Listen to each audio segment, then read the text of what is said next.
नमस्कार, मैं हूं आपके साथ में श्वेता गर्ग और आप देख रहे हैं एबी स्टार न्यूज। और वक्त चला है उत्तराखंड की खास खबरों का। उत्तराखंड राज्य अपना 24वां स्थापना दिवस मना रहा है, जहां दर्शकों से देश के कई हिस्सों में निवास कर रहे उत्तराखंड के प्रवासी भी अपनी मातृभूमि से जुड़ रहे हैं। अलग अलग क्षेत्रों में अपनी योग्यता और कौशल से राष्ट्र और उत्तराखंड का नाम रोशन करने वाले राज्य के प्रवासियों को धामी सरकार सम्मानित करेगी। आपको बता दें कि सीएम पुष्कर सिंह धामी की पहल पर पहली बार प्रदेश सरकार प्रवासी उत्तराखंडी सम्मेलन कर रही है। जदून विश्वविद्यालय में प्रवासी उत्तराखंडी सम्मेलन का मुख्यमंत्री पुष्कर सिंह धामी ने दीप प्रज्वलित कर शुभारंभ किया। इस दौरान मुख्यमंत्री ने प्रवासी उत्तराखंड परिसर गठन करने की घोषणा की है। आपको यह भी बता दें कि प्रवासी सम्मेलन में 3 सत्र आयोजित होने हैं, जिनमें अलग अलग विषयों पर चर्चा होगी। धामी सरकार अलग अलग क्षेत्रों में अपनी योग्यता और कौशल से राष्ट्र और उत्तराखंड का नाम रोशन करने वाले राज्य के प्रवासियों को धामी सरकार सम्मानित करेगी। इस दौरान पूर्व सीएम डॉक्टर रमेश पोखरियाल निशंक, अभिनेता हेमंत पांडे, विधायक विनोद चमोली सहित कई अतिथि भी मौजूद रहे।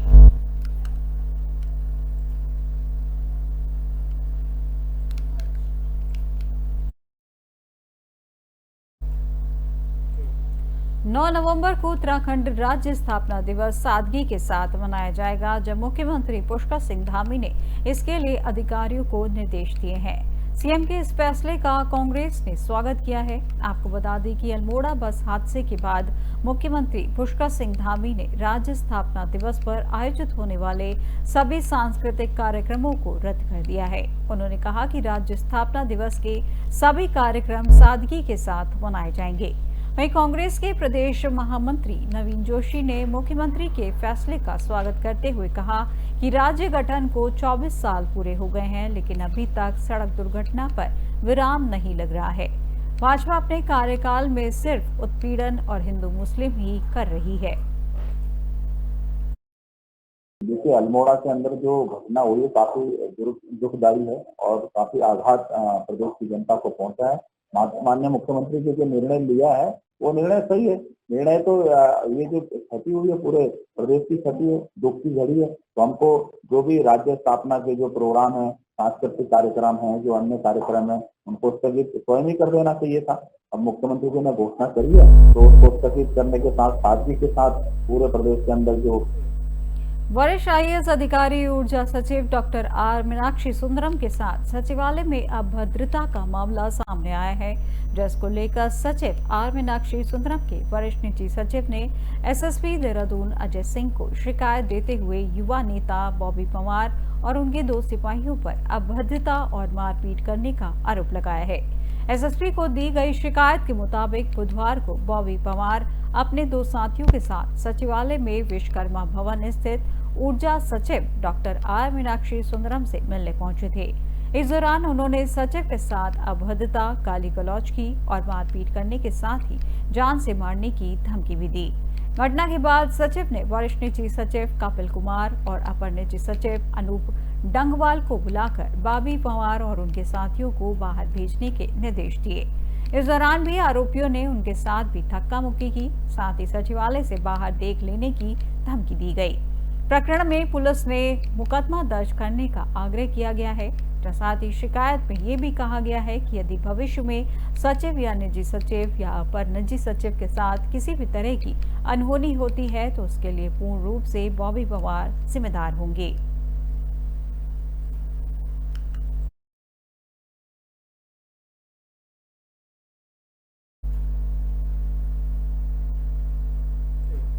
ऋषिकेश की हृदय स्थली कही जाने वाली त्रिवेणी घाट सहित तमाम गंगा घाटों पर छठ पूजा धूमधाम से मनाई जा रही है। पूर्वांचल और बिहार के निवासी विधि विधान से पूजा अर्चना कर अपनी मन्नतें पूरी करने की प्रार्थना छठ माता से करते हुए दिखाई दे रहे हैं। बता दें कि छठ पूजा को लेकर त्रिवेणी घाट को दुल्हन की तरह सजाया गया है। बाजार में छठ पूजा की तैयारी को लेकर काफी रौनक दिखाई दे रही है।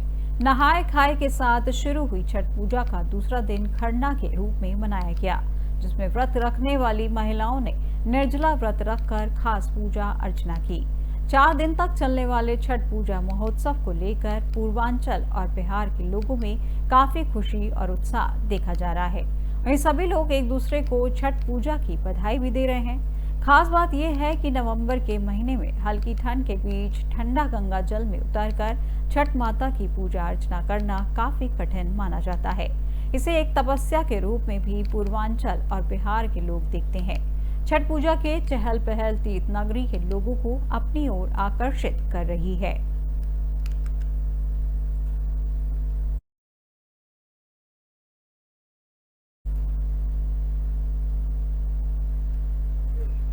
उत्तराखंड की परंपरा को संजोने को लेकर मनाया जाने वाला 3 दिवसीय गढ़ कौथिग मेले का 8 नवंबर से आयोजन किया जा रहा है। गढ़वाल भ्रातृमंडल संस्था की ओर से 8 नवंबर से शुरू होने वाले 3 दिवसीय कौथिग में उत्तराखंड की संस्कृति के विविध रंग देखने को मिलेंगे। जन संस्था के अध्यक्ष ओम प्रकाश बहुगुणा ने बताया कि पहाड़ों से हो रहे पलायन के कारण हमारी परंपरागत लोक संस्कृति और विरासत विलुप्त हो रही है। गढ़ कौथिग मेले के माध्यम से हम अपनी नई पीढ़ी को पुराने रीति रिवाज, संस्कृति और विरासतों से रूबरू करते हैं। उन्होंने सभी प्रवासियों से गढ़ कौथिग मेले के लिए हर संभव मदद की अपील की है। साथ ही पहाड़ के युवा वर्ग जो सेब की खेती व अन्य प्रकार से स्वरोजगार प्राप्त कर रहे हैं, रोजगार भी दे रहे हैं, उनको भी एक अच्छा प्लेटफॉर्म उपलब्ध कराने को लेकर मेले का आयोजन किया जा रहा है।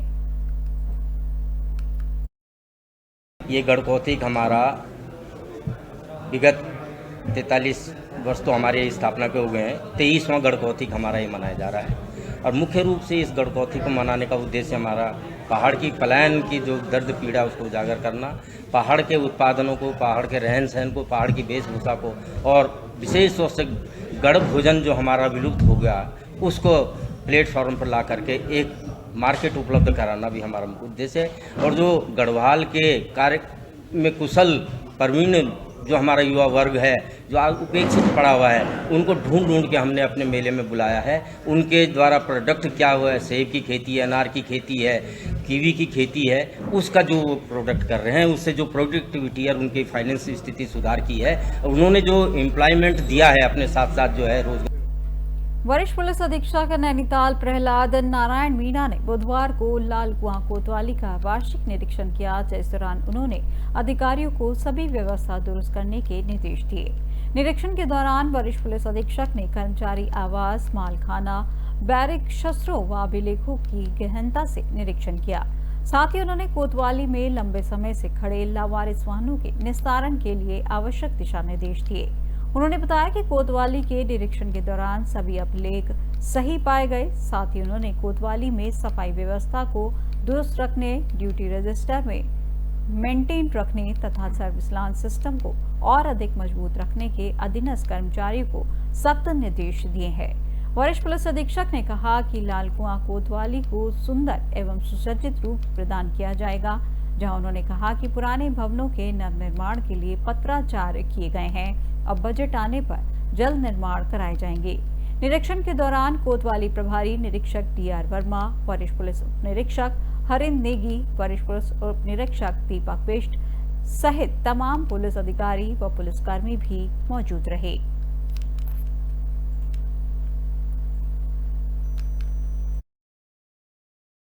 देखिए, लालकुआं थाने का आज वार्षिक निरीक्षण था। तो इस संदर्भ में यहाँ के भवन का, इसके साथ ही जो कर्मचारियों के रहने के जो स्थान है बैरकों का, उनका मैस का इनका निरीक्षण किया गया। साथ ही काफ़ी लंबे समय से लंबित पड़े जो माल हैं, चाहे वो वाहन हो या अन्य, उनके निस्तारण के संदर्भ में निर्देश दिए गए हैं। तथा साथ ही यहाँ पर रजिस्टरों के रखरखाव और जो हमारे हथियार हैं उनके रखरखाव को लेकर भी निरीक्षण किया जा रहा है। CCTVNS और बाकी जितने भी हमारे पोर्टल हैं उनमें जो डाटा अपडेशन है उसका भी आज निरीक्षण किया गया है कि डाटा अपडेशन की स्थिति क्या है।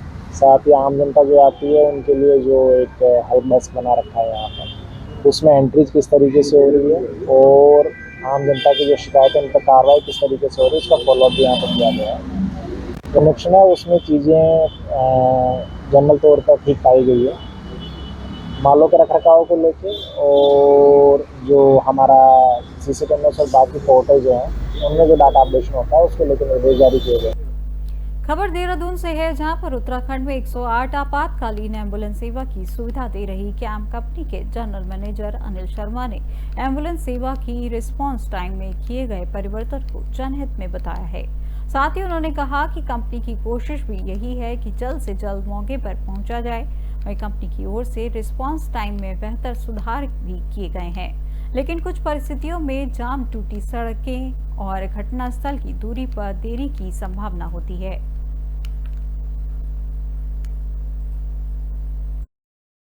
यह आपातकालीन सेवा है, इसमें जिम्मेदारी हम पहले से भी मानते हैं और विगत वर्षों में रिस्पांस टाइम में अच्छा सुधार हुआ है।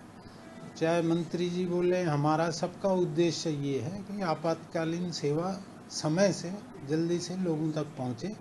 इसके लिए विभिन्न स्तरों पर काम हो रहा है।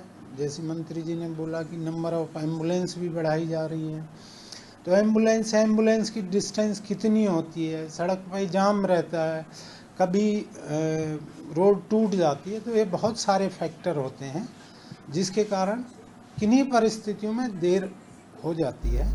लेकिन बहुतायत में हमने विगत वर्षों में देखा है कि 10 से 12 मिनट का इम्प्रूव। प्रदेश में वन्य जीव अंगों की अवैध तस्करी में लिप्त तस्करों की अवैध गतिविधि की रोकथाम और धरपकड़ के लिए पुलिस महानिदेशक अभिनव कुमार द्वारा एसटीएफ को कार्रवाई करने के निर्देश दिए हैं। एसएसपी एसटीएफ नवनीत भुल्लर द्वारा अपनी टीमों को स्पष्ट निर्देशित किया गया है कि वन्य जीवों की तस्करी में संलिप्त प्रत्येक तस्कर की कुंडली तैयार कर उसके खिलाफ कठोर कार्रवाई सुनिश्चित की जाए। एसपी एसटीएफ चंद्रमोहन सिंह ने बताया कि इस क्रम में उत्तराखंड एसटीएफ को WCCB दिल्ली से सूचना मिली थी कि विकास नगर देहरादून क्षेत्र में वन्य जीव जंतुओं के अंगों तथा खाल की अवैध तस्करी हो रही है। उत्तराखंड एसटीएफ द्वारा अपने स्थानीय सूत्रों से संपर्क कर विकास नगर क्षेत्र में शक्ति नहर पुल नंबर 2 के पास लगे 3 स्टेटस के पास से एक व्यक्ति को गिरफ्तार किया गया। उक्त व्यक्ति को एक कस्तूरी हिरण व 2 पंजों के साथ गिरफ्तार किया गया है। आगे उन्होंने बताया कि वन्य जीव जंतु संरक्षण अधिनियम की पहली अनुसूची में वन्य जीव का शिकार करना एक गंभीर अपराध है। वहीं पकड़े गए तस्करों के विरुद्ध थाना विकास नगर देहरादून में वन्य जीव अधिनियम वाइल्ड लाइफ एक्ट के तहत मुकदमा पंजीकृत कराया गया है।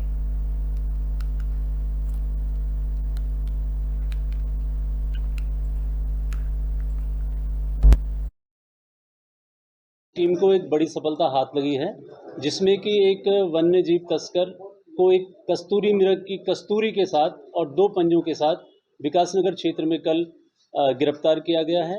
और ये जो तस्कर है ये मीडिएटर था, जो मारने वाला तस्कर है और जहां इसको बेचने था उनके बीच में एक मीडिएटर था जिसका नाम कृष्ण कुमार है। और कृष्ण कुमार द्वारा बताया गया कि ये गंगोत्री नेशनल पार्क से ये किसी व्यक्ति से लाया है जिसने कस्तूरी मृग को मारा था, और मैं उसकी पहचान के लिए कि ये मृग वास्तव में कस्तूरी मृग है और उसी की कस्तूरी है, इसमें डुप्लीकेसी नहीं की गई है, इसके लिए उसने 2 पंजे भी उसके साक्ष्य के लिए कि असली की पहचान हो सके वो साथ में रखे थे। तो इस बीच WCCB की टीम जो कि नई दिल्ली से आई थी और उनका इनपुट था, और एसटीएफ ने और WCCB ने मिलकर एक ज्वाइंट ऑपरेशन के तहत इस व्यक्ति को गिरफ्तार किया है।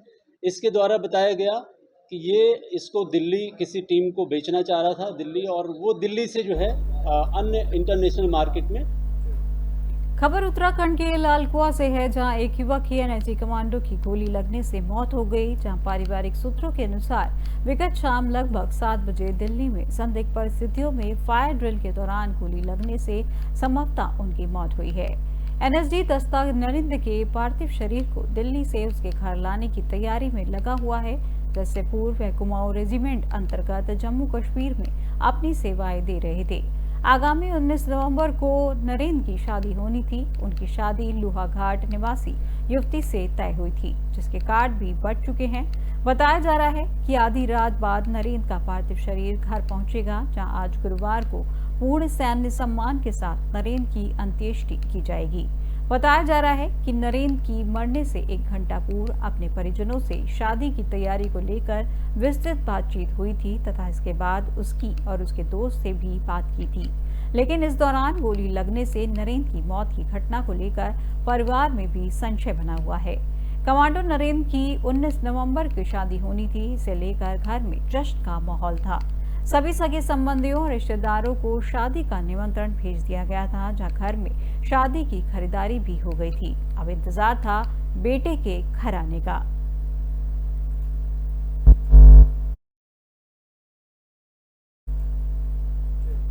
उत्तराखंड की अब तक की खबरों में फिलहाल बस इतना ही और देश दुनिया की तमाम जानकारी के लिए देखते रहिए AB स्टार न्यूज। नमस्कार।